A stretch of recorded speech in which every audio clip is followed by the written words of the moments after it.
Sorry students, video आपकी pause हो गई थी। ठीक है, बॉन्ड पैरामीटर्स हम कर रहे थे। ओके, सो हमारा जो नेक्स्ट बॉन्ड पैरामीटर है that is the bond enthalpy या you can say bond energy. ठीक है, बॉन्ड एनर्जी का मीनिंग क्या होता है? सबसे पहली बात आपके माइंड में ये आनी चाहिए कि जब एटम एक दूसरे के क्लोज आते हैं तो वहाँ से एनर्जी रिलीज होती है। जब भी कोई बॉन्ड बनता है तो वहाँ से एनर्जी रिलीज होगी, जिसको आप बॉन्ड एनर्जी बोल दोगे। ठीक है, उतनी ही एनर्जी की हमें रिक्वायरमेंट होती है जब हमें किसी बॉन्ड को ब्रेक करना होता है, तो वो भी आपकी बॉन्ड एनर्जी हुई।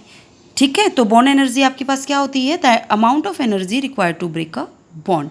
सिंपल लैंग्वेज में करो, ज़्यादा पैनिक लेने की ज़रूरत नहीं है। तो बॉन्ड डिसोसिएशन एनर्जी उसको हम बोलते हैं। डिसोसिएशन का मीनिंग क्या होता है? To break a bond. तो जो अमाउंट ऑफ एनर्जी की रिक्वायरमेंट होती है किसी बॉन्ड को ब्रेक करने के लिए, उसको आप क्या बोलोगे? बॉन्ड डिसोसिएशन एनर्जी, या सिंपल लैंग्वेज में आप बोल दोगे बॉन्ड एनर्जी। ठीक है, एनर्जी की बात हो रही है तो हम किलोजूल पर मोल में एक्सप्रेस करते हैं। एक चीज़ हमेशा याद रखना, जितनी ज़्यादा बॉन्ड एनर्जी होगी उतना ही जो बॉन्ड है वो स्ट्रॉन्ग होगा। ठीक है, जैसे यहाँ पे आपका दिया हुआ है, आपके पास डायटोमिक मॉलिक्यूल्स की बात की हुई है। फॉर एग्जांपल कि जितने भी आपके पास डायटोमिक मॉलिक्यूल होते हैं वहाँ पे जो बॉन्ड एंथैल्पी है, bond enthalpy and bond dissociation energy आपकी दोनों इक्वल होती है, फिक्स वैल्यू होती है उनकी। ठीक है, लेकिन जब हम पॉली एटॉमिक में मूव करते हैं, पॉली एटॉमिक एटम्स के केस में जो ज़रूरी नहीं है कि bond enthalpy bond dissociation energy के इक्वल हो, वो आपकी चेंज हो जाती है एन इलेक्ट्रॉनिक एनवायरनमेंट की वजह से। जैसे इन्होंने क्या दिया हुआ है, इन्होंने एग्जांपल के साथ दिया हुआ है कि आपके पास फॉर एग्जांपल वाटर की बात हम करते हैं तो फर्स्ट बॉन्ड एंथैल्पी OH की इतनी होती है, सेकंड बॉन्ड एंथैल्पी आपके पास इतनी होती है OH की, एवरेज यदि हम निकालें तो वो इतनी होती है। ठीक है, तो ये बेसिक सी बात है, अपने माइंड में रखना कि डायटोमिक के लिए आपके पास जितनी आपके पास बॉन्ड एंथैल्पी होगी उतनी आपके पास बॉन्ड डिसोसिएशन एनर्जी होती है, फिक्स वैल्यू। लेकिन जब हम पॉलीएटॉमिक की मीनिंग क्या होता है? दो से ज़्यादा। जैसे वाटर में 3 एटम्स प्रेजेंट है तो वहाँ पे ज़रूरी नहीं है कि वो आपकी सेम हो, वो इलेक्ट्रॉनिक एनवायरनमेंट की वजह से डिफरेंट भी हो सकती है। ठीक है, जो मेन पॉइंट है जो हमने करना है कि कौन से आपके फैक्टर्स हैं जो अफेक्ट करते हैं बॉन्ड एंथैल्पी को, तो सेम है साइज़ ऑफ एटम। अब देखो बेटा, साइज़ जितना बड़ा होगा एटम का, बॉन्ड लेंथ उतनी ही ज़्यादा होगी।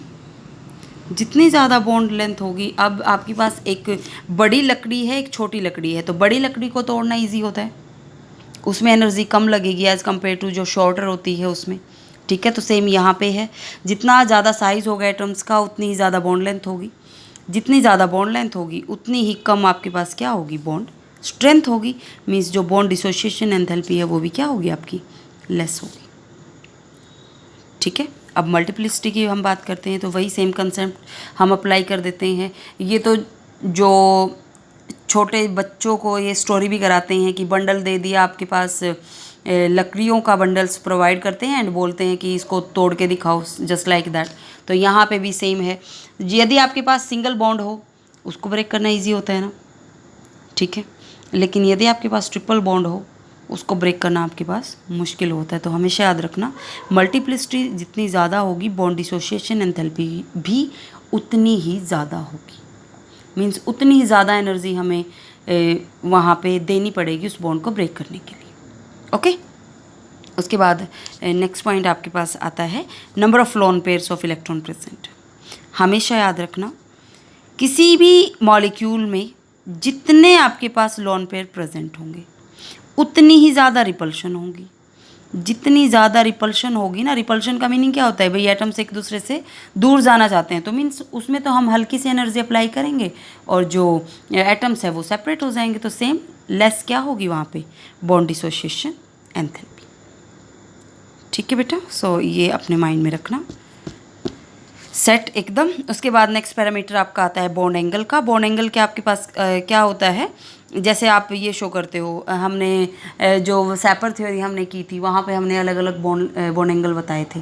लीनियर में 180 डिग्री होता है, प्लेनर में आपके पास 120 डिग्री होता है। ठीक है, मीन्स बहुत सारी बातें जो हमने वहाँ पे डिस्कस की थी, तो same we can apply here. Bond angle की यदि हम बात करते हैं हमें पता है बॉन्ड बनता है आपके पास एटॉमिक ऑर्बिटल के ओवरलैप से।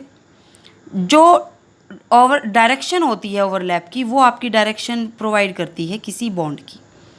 बॉन्ड एंगल क्या होता है, सिंपल लैंग्वेज में बताऊं तो एंगल बिटवीन टू बॉन्ड्स, ठीक है। जो आप लाइन रिप्रेजेंट करते हो, किसी कोई डायरेक्शन ऑफ बॉन्ड आप जो रिप्रेजेंट करते हो, उनके बीच में जो बॉन्ड होता है, सॉरी जो आपके पास एंगल होता है बिटवीन टू बॉन्ड्स, उसको ही आप क्या बोल देते हो सिंपल लैंग्वेज में, बॉन्ड एंगल, ठीक है। तो इसमें आपने सिर्फ इतना ही याद रखना था कि अलग अलग ज्योमेट्रिकल अरेंजमेंट होती है तो एंगल भी आपके पास क्या होता है, अलग होता है।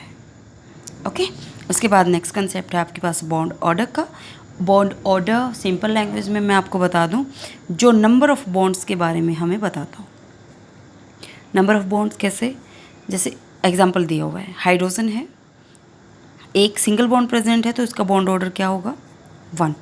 ऑक्सीजन के बीच में डबल बॉन्ड प्रेजेंट है तो बॉन्ड ऑर्डर कितना होगा, 2। आई होप ये चीज़ आपको समझ आ गई होगी, ठीक है। याद रखना, जितना ज़्यादा बॉन्ड ऑर्डर होगा उतनी ही ज़्यादा स्टेबिलिटी होगी बॉन्ड की, ठीक है। एंड बॉन्ड ऑर्डर जितना ज़्यादा होगा ना, लाइक ट्रिपल बॉन्ड है, बॉन्ड लेंथ उतनी ही क्या होगी, कम होगी, शॉर्टर होगी, ठीक है। तो ये आपका कंसेप्ट था, कंप्लीट डिस्क्रिप्शन आपकी थी जो मैंने आपको दी है बॉन्ड पैरामीटर्स की, ठीक है। आपका जो नेक्स्ट टॉपिक है वो हम करेंगे polar and non polar covalent bonds. Okay, thank you.